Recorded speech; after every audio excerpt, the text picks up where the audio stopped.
Hello everyone, this is Shweta Pandey. Welcome to Step Up Academy. सबसे पहले तो बहुत बहुत स्वागत है आपका। कहाँ पर? स्टेप अप एकेडमी पर तो है ही। क्लास 11th पॉलिटिकल साइंस में भी आपका बहुत बहुत स्वागत है। तो न्यू सेशन स्टार्ट हो गया है और आज के सेशन से हम क्या स्टार्ट करने जा रहे हैं? आज के सेशन से हम स्टार्ट करने जा रहे हैं class 11th political science syllabus overview. तो आप क्लास 11th में आ चुके हैं, आपने सब्जेक्ट्स चूज कर लिए हैं। अब बात आ गई है पढ़ाई स्टार्ट करने की। और पढ़ाई स्टार्ट करने से पहले क्या जरूरी है? जरूरी ये है कि हम ये देख लें कि एक्चुअल में हमको पढ़ना क्या क्या है। वैसे तो अगर मैं पॉलिटिकल साइंस की बात करूं तो बहुत कुछ है आपको सीखने के लिए, ठीक है। बहुत कुछ सीखना है सोसाइटी से रिलेटेड, नेशनल लेवल पर, इंटरनेशनल लेवल पर हम बहुत कुछ सीखने वाले हैं। इवन एक जो छोटे छोटे से वर्ड्स होते हैं ना, उन पर भी हम पूरा चैप्टर पढ़ने वाले हैं। आप चैप्टर के नाम देखेंगे तो आप ये कहेंगे यार इसमें हमें चैप्टर पढ़ाने वाले हैं पूरा इस टॉपिक पर। तो हम देखेंगे कि क्या क्या हमको पढ़ना है, कैसे पढ़ना है, क्या क्या टॉपिक्स हैं, न्यू सेशन है, न्यू सिलेबस है। तो आइए स्टार्ट करें क्लास 11th पॉलिटिकल साइंस का सिलेबस ओवरव्यू। 2 पार्ट्स में डिवाइडेड है। अगर हम पार्ट ए की बात करें तो ये है इंडियन कॉन्स्टिट्यूशन एट वर्क। तो क्या इस बुक में इंडियन कॉन्स्टिट्यूशन एट वर्क में क्या हम कॉन्स्टिट्यूशन पढ़ने वाले हैं? क्या हम सारे आर्टिकल्स पढ़ेंगे, fundamental rights, fundamental duties, DPSP, constitutional amendments, क्या सिर्फ यही सब पढ़ना है हमको, या फिर कुछ इंटरेस्टिंग हम इसमें पढ़ने वाले हैं? देखिए, अभी जो टॉपिक्स के मैंने नाम बताए, नो डाउट बहुत इंटरेस्टिंग है, बहुत ज़रूरी है, बट ये सब तो हम क्लास 6 से पढ़ते हुए आ रहे हैं। तो क्या हमें फिर से कॉन्स्टिट्यूशन पढ़ाने वाले हैं? तो ऐसा बिल्कुल भी नहीं है। तो क्या पढ़ाने वाले हैं? आइए स्टार्ट करें और देखें हमें क्या पढ़ना है पार्ट ए में। सबसे पहले है chapter number 1, constitution why and how. ठीक, ये जो चैप्टर है इसमें हमें समझना है कि हमें कॉन्स्टिट्यूशन की ज़रूरत क्यों है। Why do we need a constitution? इसके लिए हम समझेंगे कॉन्स्टिट्यूशन के इम्पोर्टेंस को, और कॉन्स्टिट्यूशन के इम्पोर्टेंस को समझने के लिए हमें समझना होगा क्या फंक्शंस होते हैं कॉन्स्टिट्यूशन के, किस तरीके से constitution coordination, assurance, allowance provide करता है, कैसे डिसीजन मेकिंग पावर्स का स्पेसिफिकेशन करता है, किस तरीके से लिमिटेशंस लगाता है गवर्नमेंट की पावर्स पर। इसी के साथ साथ हम देखेंगे एस्पायरेशंस क्या क्या हैं, गोल्स क्या हैं सोसाइटी के। वैसे अगर हम ओल्ड कॉन्स्टिट्यूशंस की बात करते हैं तो हम देखते हैं कि सिर्फ specification of decision making power और लिमिटेशंस हम देखते हैं, बट मॉडर्न कॉन्स्टिट्यूशंस में सोसाइटी पर भी ध्यान देने लगे और इसी बेसिस पर सोसाइटी के गोल्स, फंडामेंटल आइडेंटिटी, क्या अथॉरिटी है कॉन्स्टिट्यूशन की। वैसे कॉन्स्टिट्यूशन क्या है? एक सेट ऑफ डॉक्यूमेंट्स है जो हम हर एक कंट्री में देखते हैं, चाहे डॉक्यूमेंट्स देखें या कुछ प्रोविजंस देखें या आर्टिकल्स देखें, बट स्टिल हम इसमें देखेंगे कि अथॉरिटी क्या है, मोड ऑफ प्रोमलगेशन क्या है, सब्सटेंटिव प्रोविजंस कौन से हैं कॉन्स्टिट्यूशन के। इसी के साथ हम देखेंगे बैलेंस्ड इंस्टीट्यूशनल डिज़ाइन। आगे बढ़ेंगे और अब हमको देखना है कि किस तरीके से इंडियन कॉन्स्टिट्यूशन बना, कॉन्स्टिट्यूएंट असेंबली का कंपोजिशन कैसे हुआ, प्रोसीजर्स क्या रही, और नेशनलिस्ट मूवमेंट्स। ये सारे टॉपिक्स चैप्टर नंबर 1 में हमको कंप्लीट करने हैं। हर एक टॉपिक को डिटेल्ड वे में हम पढ़ेंगे। आपको क्या करना है? आपको हर एक वीडियो को फॉलो करना है, हर एक सेशन को फॉलो करना है। इंस्टीट्यूशनल अरेंजमेंट्स, प्रोविजंस जो अडेप्ट किए गए डिफरेंट कंट्रीज से, जैसे फंडामेंटल राइट्स कहाँ से लिए गए जल्दी से बता दो कमेंट सेक्शन में, डीपीएसपी, तो बहुत सारे सोर्सेज रहे हैं। हमारा जो कॉन्स्टिट्यूशन है उससे हमने क्या किया है, जो वर्ल्ड में कंट्रीज़ के कॉन्स्टिट्यूशंस रहे हैं, जहाँ से हमें जो चीज़ अच्छी लगी उस चीज़ को हमने एक्वायर किया। तो डिफरेंट कंट्रीज़ से जो कॉन्स्टिट्यूशंस के प्रोविजंस हमने अडॉप्ट किए हैं वो भी हम इस चैप्टर में पढ़ेंगे। अब हम आते हैं चैप्टर नंबर 2 पर, rights in the Indian constitution.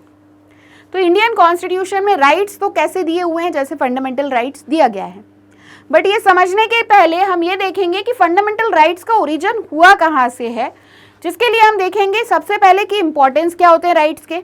आप सभी समझते होंगे, आपके अपने अधिकार हैं बहुत सारे, घर में भी होंगे। तो क्या इंपॉर्टेंस है राइट्स का, बिल ऑफ राइट्स क्या है, इंडियन कॉन्स्टिट्यूशन में फंडामेंटल राइट्स कैसे दिए गए हैं। अभी आप हेडिंग देखेंगे कि राइट टू इक्वालिटी है, राइट टू फ्रीडम है, राइट अगेंस्ट एक्सप्लॉयटेशन। इन सभी टॉपिक्स को हम एक एक कर डिटेल्ड वे में पढ़ेंगे कि राइट टू इक्वालिटी मतलब क्या और क्यों है ज़रूरी। Freedom of religion, cultural and educational rights, constitutional remedies के लिए भी काफ़ी सारी चीज़ें दी गई हैं, तो ये भी राइट्स हम पढ़ेंगे। डीपीएसपी, और डीपीएसपी में क्या दिया गया है। फंडामेंटल राइट्स तो हमें दिए गए हैं, बट स्टिल बात यह आती है कि इसके बाद हमें डीपीएसपी में क्या दे दिया गया है। थोड़ा सा मैं यहाँ पर बता दूँ कि डीपीएसपी के जो प्रोविजंस हैं वो हर एक स्टेट फॉलो करे जब भी गवर्न करना है या कभी भी कोई भी वेलफेयर पॉलिसी लेकर आ रहे हो, तो डीपीएसपी के प्रोविजंस को एक बार गो थ्रू कर लो। तो हम पढ़ेंगे कि डीपीएसपी में क्या प्रोविजंस दिए हुए हैं। चैप्टर नंबर 3 पर हम आते हैं।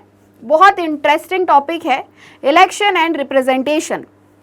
नेताजी आते हैं और कहते हैं हमें वोट दीजिएगा, और आप अगर हमें वोट देंगे तो आपकी जो इच्छाएं हैं, मांगे हैं, वो हम पूरी करेंगे। इसी बेसिस पर हम समझेंगे कि ऐसा क्यों होता है, ऐसा क्या सिस्टम है इंडियन कॉन्स्टिट्यूशन में जो दिया गया है जिस बेसिस पर इलेक्शन होते हैं। एक चीज़ मैं क्लियर कर दूं, डायरेक्ट और इनडायरेक्ट इलेक्शन दोनों होते हैं। तो हम समझेंगे सबसे पहले तो कि इलेक्शंस और डेमोक्रेसी को रिलेट करके हम पढ़ेंगे। डेमोक्रेसी मतलब क्या, कि रूलर इलेक्ट होता है पीपल के द्वारा, तो कैसे इन दोनों को हम कनेक्ट करेंगे।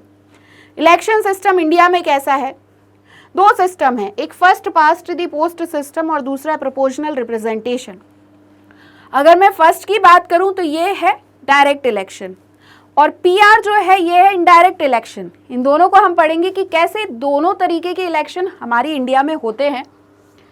इंडिया ने एफपीटीपी सिस्टम क्यों अडॉप्ट किया, कॉन्स्टिट्यूएंसीज के रिजर्वेशंस के बारे में हम पढ़ेंगे। Free and fair elections, universal franchise, right to contest, election commission, और इलेक्शन कमीशन बनाने के बाद क्या क्या इलेक्टोरल रिफॉर्म्स हुए, ये भी हम इस चैप्टर में पढ़ने वाले हैं। अब हम आते हैं चैप्टर नंबर 4 पर, एग्जीक्यूटिव। एग्जीक्यूटिव में हम पढ़ेंगे, जैसे कि हमारा फर्स्ट चैप्टर है तो वो बताता है कि प्रेसिडेंट, प्राइम मिनिस्टर पढ़ने से पहले हमारे इंस्टीट्यूशंस को समझ लो, गवर्नमेंट कैसे वर्क करती है, स्ट्रक्चर क्या है वो समझ लो। तो इस स्ट्रक्चर में आता है लेजिस्लेटिव, एग्जीक्यूटिव, जुडिशरी। सबसे पहले हम देखेंगे एग्जीक्यूटिव का मतलब क्या होता है, डिफरेंट टाइप्स ऑफ एग्जीक्यूटिव कौन से हैं, पार्लियामेंट्री एग्जीक्यूटिव इंडिया में ये हम समझेंगे। इसी के साथ प्रेसिडेंट की पावर क्या क्या है, क्या पोजीशन है, और प्रेसिडेंट को कुछ डिस्क्रिशनरी पावर दी गई है, स्वविवेकी शक्तियां, ये भी हम इसमें समझेंगे। ठीक, अभी आपको बहुत ज़्यादा ऐसा लग रहा होगा कि हम कब समझें ये सारे टॉपिक्स को, तो एक एक कर सारे टॉपिक समझेंगे। आपको क्या करना है, फॉलो करते जाना है स्टेप अप एकेडमी को, और सीयूईटी नहीं, कौन सी प्लेलिस्ट को, क्लास 11 पॉलिटिकल साइंस की प्लेलिस्ट को। ठीक, तो सीयूईटी हम पढ़ते रहते हैं, इसलिए अभी सीयूईटी आ गया, आपको 12 के बाद देना है सीयूईटी। तो अभी हम देखते हैं आगे के टॉपिक्स। ठीक, तो डिस्क्रिशनरी पावर्स प्रेसिडेंट की, प्राइम मिनिस्टर और काउंसिल ऑफ मिनिस्टर्स हमको पढ़ना है। इसी के साथ साथ परमानेंट एग्जीक्यूटिव में हमें ब्यूरोक्रेसी पढ़ना है। ठीक, आगे बढ़ें। चैप्टर नंबर 5 में हमें लेजिस्लेचर में पढ़ना है कि हमें पार्लियामेंट की ज़रूरत क्यों पड़ी। देखो, डेमोक्रेसी दो तरीके की होती है, एक डायरेक्ट और एक इनडायरेक्ट। डायरेक्ट में क्या होता है, हर एक मैटर पर लोग जो होते हैं, पीपल जो होते हैं, वो वोट डालते हैं और डिसीजन लेते हैं। लेकिन हर बार क्या करना पड़ता है, हर बार जाकर वोट डालना पड़ता है। फिर इनडायरेक्ट डेमोक्रेसी में क्या करते हैं कि एक बार वोट दिया 5 साल के लिए, कैंडिडेट को रिप्रेजेंटेटिव बना दिया इलेक्शन बेसिस पर, जिसे भी मैक्सिमम वोट्स मिले हैं, और वो पार्लियामेंट में रिप्रेजेंट करते हैं। लेकिन इंडिया में पार्लियामेंट की ज़रूरत क्यों पड़ी, ये भी हम देखेंगे। 2 हाउसेज ऑफ पार्लियामेंट है। देखो, पार्लियामेंट 3 चीज़ों से बनती है, लोकसभा, राज्यसभा, प्रेसिडेंट। तो ये जो 2 हाउस हैं, एक लोकसभा एक राज्यसभा, इनकी ज़रूरत क्यों पड़ी और पार्लियामेंट क्या वर्क करती है, ये भी हम समझेंगे। राज्यसभा की पावर्स, राज्यसभा की स्पेशल पावर्स, पार्लियामेंट लॉ कैसे बनाता है, कैसे पार्लियामेंट एग्जीक्यूटिव को कंट्रोल करता है, कमिटीज़ पार्लियामेंट के लिए क्या करती हैं, public account committee, estimates committee, public undertaking committees, ये सब कैसे वर्क करती हैं, और कैसे पार्लियामेंट अपने आप को रेगुलेट करता है। ये सारे टॉपिक्स हमें इस चैप्टर में देखने हैं। चैप्टर नंबर 6, जुडिशरी पर हम आते हैं। जुडिशरी में हम देखेंगे कि हमें इंडिपेंडेंट जुडिशरी की ज़रूरत क्यों पड़ी। हम जानते हैं सुप्रीम कोर्ट है, हाई कोर्ट है, डिस्ट्रिक्ट कोर्ट्स हैं। तो ये सारे जो कोर्ट्स हैं उससे पहले हमें ये समझना पड़ेगा कि इंडिपेंडेंट जुडिशरी क्यों चाहिए जो किसी पर भी डिपेंडेंट ना हो डिसीजन लेने के लिए। उसी के साथ हम देखेंगे कि जुडिशरी को इंडिपेंडेंस कैसे मिली हुई है, क्या जुडिशरी अथॉरिटेटिव हो सकती है और नहीं हो सकती है तो फिर क्या लिमिटेशंस हैं, ये सारी चीज़ें हम पढ़ेंगे। जजेस का अपॉइंटमेंट कैसे होता है और इनका रिमूवल कैसे होता है, इसी के साथ साथ जुडिशरी का स्ट्रक्चर कैसा है, सुप्रीम कोर्ट के पास ज्यूरिस्डिक्शन कौन से हैं, जैसे ओरिजिनल ज्यूरिस्डिक्शन है तो इस तरीके के ज्यूरिस्डिक्शन हम देखेंगे। रिट ज्यूरिस्डिक्शन जिसमें हम देखते हैं बेस कॉर्पस, इस तरीके से मैंडेमस, क्यो वारंटो, सर्शियोररी, ये सब कुछ हमें रिट ज्यूरिस्डिक्शन में पढ़ना है। अपीलेट में अपील करेंगे तो किस तरीके से अपील की जाती है, कैसे एडवाइस देता है, जुडिशियल एक्टिविज्म क्या है, जुडिशरी और राइट्स क्या हैं, और जुडिशरी एंड पार्लियामेंट, ये सारे टॉपिक्स हम इस चैप्टर में पढ़ेंगे। चैप्टर नंबर 7 पर हम आते हैं। चैप्टर नंबर 7 है फेडरलिज्म। तो फेडरलिज्म में हम क्या पढ़ने वाले हैं, क्या मतलब होता है फेडरलिज्म का, जानते हैं हम सेंटर और स्टेट के बीच के रिलेशंस यहाँ पर होते हैं, वर्क करते हैं, कैसे इवोल्यूशन हुआ और कैसे ग्रोथ हुई इंडियन फेडरलिज्म की। डिवीजन ऑफ पावर्स में हम देखेंगे कि पावर्स को डिवाइड किया गया है, ठीक, यूनियन लिस्ट बनाई है, स्टेट लिस्ट बनाई है, इसी के साथ साथ कॉन्करेंट लिस्ट बनाई है। हर एक को कुछ सब्जेक्ट्स दिए गए हैं कि आप इन पे डिसीजन ले सकते हैं, आपके पास पावर है। तो किस तरीके से डिवीजन किया गया है पावर का, और strong central government, state centre दोनों कॉपरेट करके वर्क करते हैं but still central government he strong है, वो कैसे है वो भी हमें इस चैप्टर में देखना है। इंडिया के फेडरल सिस्टम में क्या कन्फ्लिक्ट्स रहे हैं, सेंटर स्टेट रिलेशंस, ऑटोनॉमी की डिमांड कैसे आई। देखो, एक होता है ऑटोनॉमी, एक होता है सेपरेशन। तो सबसे पहले आती है ऑटोनॉमी कि कुछ रूल्स रेगुलेशंस हमारे चलेंगे हमारे स्टेट में। तो ऑटोनॉमी की डिमांड कैसे आई, गवर्नर और प्रेसिडेंट रूल के रोल क्या होते हैं, ठीक है।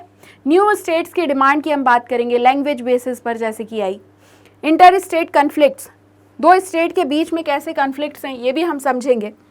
Special provisions, Jammu and Kashmir, ये सारे टॉपिक्स हमें इस चैप्टर में देखने हैं। चैप्टर नंबर 8 बहुत इंटरेस्टिंग टॉपिक है, हम ढेर सारी स्टोरीज के साथ, केस स्टडीज़ के साथ इस चैप्टर को पढ़ेंगे। चैप्टर नंबर 8 है लोकल गवर्नमेंट्स।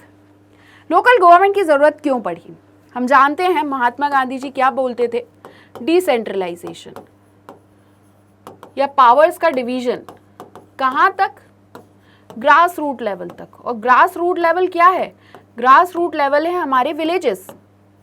तो ये सारी चीज़ें क्यों ज़रूरत पड़ गई, किस तरीके से लोकल गवर्नमेंट की ग्रोथ हुई और कैसे कॉन्स्टिट्यूशनैलिटी दे दी गई पार्लियामेंट नहीं, पंचायत को और म्यूनिसिपैलिटीज़ को 73rd और 74th अमेंडमेंट एक्ट के थ्रू।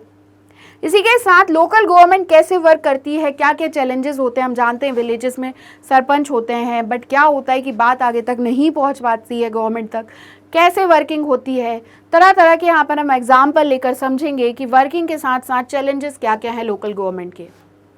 चैप्टर नंबर 9 है constitution as a living document. यहाँ पर हमको कॉन्स्टिट्यूशन देखना है लिविंग डॉक्यूमेंट की तरह। क्या कॉन्स्टिट्यूशन स्टैटिक है, इसमें कुछ चेंजेस नहीं हो सकते, अगर हो सकते हैं तो कैसे अमेंड किया जाता है कॉन्स्टिट्यूशन को, क्यों इतने सारे अमेंडमेंट्स हुए हैं कॉन्स्टिट्यूशन में, क्यों चेंजेस हुए हैं। जैसे अगर हम राइट टू प्रॉपर्टी देखें तो अमेंडमेंट के थ्रू कुछ चेंजेस किए गए, इस तरीके से देखेंगे। और इसी के साथ साथ अलग अलग इंटरप्रिटेशंस क्या कह रहे हैं ये हम समझेंगे। Amendment through political consensus, controversial amendments, basic structure और कॉन्स्टिट्यूशन का इवोल्यूशन, केशव नंदा भारती केस, ये सारे इंपॉर्टेंट केसेस हम इसमें देखेंगे। कॉन्स्टिट्यूशन कैसे लिविंग डॉक्यूमेंट है, जुडिशरी का क्या कंट्रीब्यूशन है, और पॉलिटिकल लीडरशिप की मैच्योरिटी, ये सारे टॉपिक्स हमको इस चैप्टर में देखना है। फिर हम आते हैं चैप्टर नंबर 10 पर। चैप्टर नंबर 10 है the philosophy of the constitution. तो कॉन्स्टिट्यूशन की फिलॉसफी का मतलब क्या है, डेमोक्रेटिक ट्रांसफॉर्मेशन, मतलब डेमोक्रेसी की तरफ आने के लिए कॉन्स्टिट्यूशन कैसे एक जरिया है।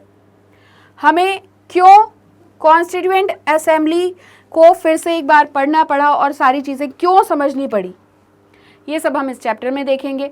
पॉलिटिकल फिलॉसफी क्या है हमारे कॉन्स्टिट्यूशन की, इंडिविजुअल फ्रीडम क्या है, सोशल जस्टिस, डाइवर्सिटी और माइनॉरिटी के लिए राइट्स क्या क्या हैं, कैसे रिस्पेक्ट्स हैं, सेक्युलरिज्म, यूनिवर्सल फ्रेंचाइजी, ठीक है, ये सारे टॉपिक्स हम इस चैप्टर में देखने वाले हैं।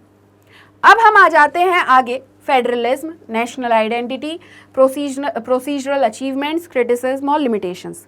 ये सभी चीज़ें हमें इस टॉपिक में पढ़ना है। तो इस चैप्टर में इस पार्ट तक आपको ये समझ आ गया होगा कि हमको डिटेल्ड में कॉन्सेप्ट्स पढ़ने हैं सारे टॉपिक्स के। बहुत इंटरेस्टिंग है, एक एक कर हम सारे टॉपिक्स को कवर करेंगे। पार्ट बी है पॉलिटिकल थ्योरी। सबसे पहला चैप्टर इसी नाम पर है, पॉलिटिकल थ्योरी एंड इंट्रोडक्शन। इसमें हम समझेंगे कि पॉलिटिक्स का मतलब क्या होता है एक्चुअल में, ठीक है, राजनीति का मतलब क्या होता है, कुछ डिफरेंस है क्या, हमें पॉलिटिकल थ्योरी क्यों पढ़नी है और हम इसमें क्या पढ़ेंगे, what do we study in political theory. और इसी के साथ साथ पॉलिटिकल थ्योरी को हम कैसे प्रैक्टिस में लेकर आए और कैसे हम और क्यों पढ़ें। एक तो हम क्या पढ़ें और क्यों पढ़ें पॉलिटिकल थ्योरी में, दोनों चीज़ें देखेंगे। फ्रीडम, अब फ्रीडम मैं अभी बता रही थी ना कि कुछ टॉपिक्स ऐसे हैं आप कहेंगे इस पर पूरा चैप्टर है, तो जी हाँ, फ्रीडम में हम पढ़ेंगे आइडियल्स क्या क्या हैं फ्रीडम के, सोर्सेस क्या क्या हैं, हार्म प्रिंसिपल्स, निगेटिव और पॉजिटिव लिबर्टी इसमें हमें देखना है। फ्रीडम और लिबर्टी लगभग सेम है, तो इसमें हम डिफरेंसेस भी देखेंगे। इक्वालिटी में हम देखेंगे इक्वालिटी क्यों ज़रूरी है, अब इक्वालिटी ऑफ अपॉर्चुनिटी क्यों दी गई है, नेचुरल और सोशल इनइक्वालिटीज़ क्या हैं, 3 डायमेंशंस जो हैं इक्वालिटी, फेमिनिज्म, सोशलिज्म, और कैसे हम इक्वालिटी या समानता को प्रमोट कर सकते हैं, ये भी हमें इस चैप्टर में पढ़ना है। सोशल जस्टिस में हम देखेंगे जस्टिस का मतलब क्या है, क्यों इक्वल ट्रीटमेंट दिया गया है सभी को, जस्टिस न्याय के बारे में हम इसमें पढ़ेंगे, स्पेशल नीड्स, जस्ट डिस्ट्रीब्यूशन और John Rawls theory of justice, ये हम इस चैप्टर में पढ़ने वाले हैं। Social justice, free market versus state intervention. तो जिस तरीके से आप लोग इमेजेस देखते जा रहे हैं, कुछ इसी तरीके की इमेजेस के साथ हम बहुत इंटरेस्ट के साथ ये सारे टॉपिक्स को कंप्लीट करेंगे। चैप्टर नंबर 5 में राइट्स क्या होते हैं, राइट्स कहाँ से आए, लीगल राइट्स क्या हैं, स्टेट राइट्स क्या हैं, राइट्स के टाइप्स कौन से हैं, और राइट्स और रिस्पॉन्सिबिलिटीज़ क्या होती हैं, क्योंकि अगर अधिकार है तो जिम्मेदारी भी है, तो कैसे है वो इस चैप्टर में हम पढ़ेंगे। चैप्टर नंबर 6 सिटीजनशिप में हमें पढ़ना है इंट्रोडक्शन, फुल और इक्वल मेंबरशिप, किस तरीके से इसमें भी इक्वल राइट्स दिए गए हैं, सिटीजन और नेशन, यूनिवर्सल सिटीजनशिप और ग्लोबल सिटीजनशिप। तो ओवरऑल लेवल पर हमें ये सारी चीज़ें पढ़नी है। नेशनलिज्म में हमें नेशनलिज्म को इंट्रोड्यूस करना है, इंट्रोड्यूसिंग नेशनलिज्म, नेशन क्या है और नेशनलिज्म क्या है, राष्ट्र और राष्ट्रवाद, वो हमें इस चैप्टर में पढ़ना है। Shared beliefs, history, shared national identity, national self determination, nationalism and pluralism, ये सारे टॉपिक्स हम इस चैप्टर में पढ़ेंगे। चैप्टर नंबर 8 है सेक्युलरिज्म, क्या बोलते हैं हिंदी में बताइए जल्दी से कमेंट सेक्शन में।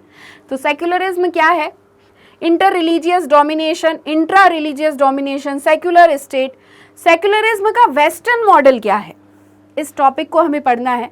इंडियन मॉडल कैसा है सेक्युलरिज्म को लेकर, और इसी के साथ साथ क्रिटिसिज्म क्या क्या दिए गए हैं इंडियन सेक्युलरिज्म में।